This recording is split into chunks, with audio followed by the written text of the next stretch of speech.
On a Friday afternoon, Dr. Ross Avila is an emergency room physician at SSM Health, St. Mary's Hospital. Thank you so much for being here. You're very welcome. I do have to say, I love this topic because I'm such a big hand washer, but we're hearing about different illnesses here. Shigella, cyclosporiasis, salmonella. What are the typical symptoms of these? So these are very different microorganisms, but they do present very similarly, which can be part of the problem. Chief complaint for most of them would be diarrhea. Some also have nausea, vomiting, abdominal pain. Every now and again people have fever, and that's the most common symptoms, and they can mimic a lot of other diseases in that way. And everybody usually says, oh, I have the flu, or they think it's the very last thing they ate that made them sick. Is any of that true?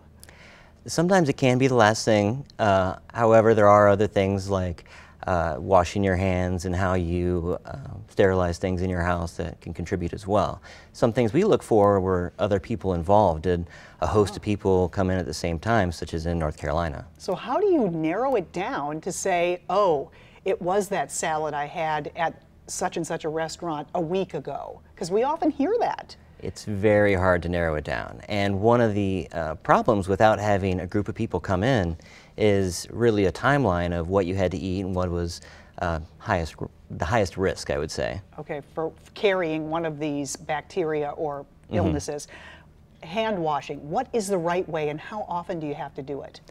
So hand washing, particularly if you're preparing food, it's before, during, and after.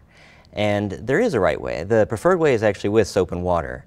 Hand sanitizers are acceptable if there's none around, but you really need running water, you need lather, and you need to be scrubbing in between your fingers and underneath your nails. You should be doing this for about 20 seconds, and then you should dry either with air or a clean towel. With a paper towel, preferably, so you can throw that away and you're not recontaminating other things in case you still have some germs on your hands.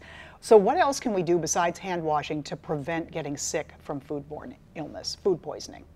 So there are other ways we can do this. One, if you are using a cutting board, something like that, you have to remember that that now has potentially a microorganism on it, and that needs to be cleaned. You have to make sure surfaces that you're touching, the knives, the counter, all these things are potential sources of infection. They need to be cleaned along with your hands. And additionally, if you have perishable items that are sitting out, if it's above 90 degrees, they can really only sit out for about an hour before they need to be refrigerated. Okay, that's good to know. So keep hot foods hot, cold foods cold, and my last tip, if you're sick, don't be making other people's food. Definitely, right? Definitely. Just give it a rest in the kitchen. Let somebody who's healthy do it. Right? Please, yes. Dr. Ross Avila from SSM St. Mary's Hospital, thank you so much for being here. Such an important message. All right, Monday.